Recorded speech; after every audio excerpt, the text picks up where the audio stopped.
So I'm going to walk you through how to do the micrograms per hour calculations both ways, one in stepwise and then one as one big equation. So we'll start off with the example that's on the PowerPoint. So your healthcare providers ordered 30 micrograms per hour of octreotide. The pharmacy sends a bag labeled 1.25 milligrams and 250 mLs of normal saline. And how many mLs per hour are we going to program the pump? So if we follow this slide, we start with the stepwise approach. So the first step would be to see what your concentration is of your medication. So we have 1.25 milligrams and 250 mLs. And we know that for every 1 milligram, there's 1,000 micrograms.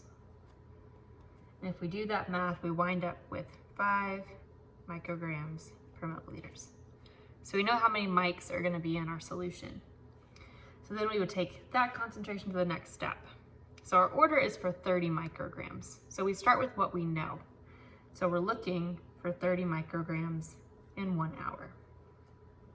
And we know that our concentration that we just solved is there are 5 micrograms in 1 ml. So our micrograms cancel out and we're left with our mLs per hour. So we know we finished with our right dose, with our right units. When you solve that, you end up with 6 mLs per hour. Now we can do this the second way. We can do this all in just one equation rather than doing it in stepwise. So we'll do that real quickly as well. So again, we always want to start with what we know or what we're looking for. So we're looking for 30 micrograms per hour. Okay, and we need to get to milligrams because that's what our medication comes as. So we know that there's 1,000 micrograms in 1 milligram. Our medication has 1.25 milligrams in 250 mLs.